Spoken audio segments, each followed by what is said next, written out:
As leis da física clássica não se aplicam completamente ao reino das moléculas ou dos átomos, onde aparecem novos princípios como a dualidade onda-partícula e a incerteza de Heisenberg. Um dos grandes diferenciais é que tanto a matéria quanto a luz, em sentido amplo, podem se comportar tanto como ondas quanto como partículas. Para emergir como uma partícula, aquilo que noutra situação se comporta como uma onda deve fundamentalmente ser formado por quantidades mínimas ou quantas. Dito de outro modo, a onda-partícula só pode assumir valores discretos e não contínuos, como os degraus de uma escada. Essa possibilidade de quebrar tudo, enquanto mínimo, está no cerne da mecânica quântica, o que tem levado os físicos a procurarem o quanto de tudo. E um dos que tem escapado de todas as tentativas é o quanto de vibração, o menor elemento que forma o som, por exemplo, ou o calor. Essas partículas são chamadas de fônons. O princípio básico para isolar um quanto de qualquer coisa é levá-lo ao seu estado fundamental de energia, o mais próximo possível do zero absoluto, onde tudo para, criando então uma chance para se ver a coisa em seu âmago. A menor porção possível da coisa. No caso do som, o estado fundamental de uma onda acústica de uma certa frequência pode ser obtido resfriando completamente o sistema. Desta forma, o número de partículas quânticas, os chamados fônons acústicos, que causam perturbações nas medições quânticas, pode ser reduzido a quase zero. Além de permitir eliminar os ruídos dos experimentos científicos e os erros dos qubits dos computadores quânticos, apenas para citar alguns exemplos, isso também permitirá fazer uma ponte entre a mecânica clássica e a mecânica quântica. Na última década, foram feitos grandes avanços tecnológicos, tornando possível colocar uma grande variedade de sistemas em seu estado fundamental. Por exemplo, as vibrações mecânicas que oscilam entre dois espelhos em um ressonador podem ser resfriadas a temperaturas muito baixas até o estado fundamental quântico.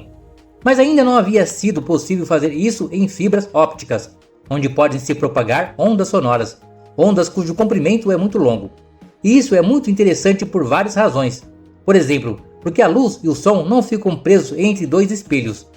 Ao se propagar ao longo da fibra, as ondas acústicas existem como um contínuo, não apenas para determinadas frequências, e podem ter uma ampla largura de banda, o que viabiliza experimentos totalmente novos sobre a natureza fundamental da matéria e da interação luz-matéria, além de serem promissoras para aplicações como sistema de comunicação de alta velocidade. Agora, Laura Martinez e colegas do Instituto Max Planck para a Ciência da Luz, na Alemanha, deram um passo importante para atingir esse objetivo. A equipe conseguiu reduzir a temperatura de uma onda sonora em uma fibra óptica, da temperatura ambiente para 219 Kelvin, usando resfriamento a laser, o que é 10 vezes mais frio do que havia sido conseguido até hoje. Nesse ponto, o número de fônons inicial foi reduzido a 75%. O resfriamento das ondas sonoras em propagação foi conseguido através do efeito óptico não linear, espalhamento estimulado de Brillouin, no qual as ondas de luz são acopladas às ondas sonoras. Através desse efeito, a luz do laser resfria as vibrações acústicas e cria um ambiente com menos ruído térmico, que é, até certo ponto, um ruído perturbador para um sistema de comunicação quântica, por exemplo. A maioria dos sistemas físicos levados para o estado fundamental quântico são microscópicos.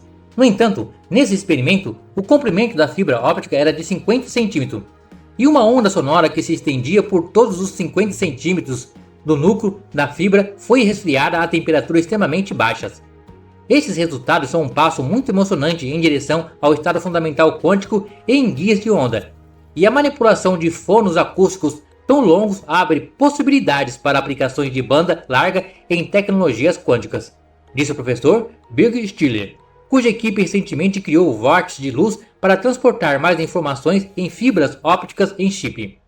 Estamos muito entusiasmados com os novos insights que a introdução dessas fibras no estado fundamental quântico trará, não só do ponto de vista da investigação fundamental, que nos permite investigar minuciosamente a natureza quântica dos objetos extensos, mas também pelas aplicações que isso poderá ter em esquemas de comunicações quânticas e futuras tecnologias quânticas, concluiu o pesquisador.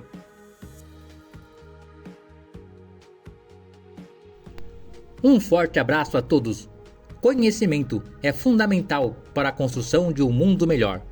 curtam e compartilhem esse vídeo.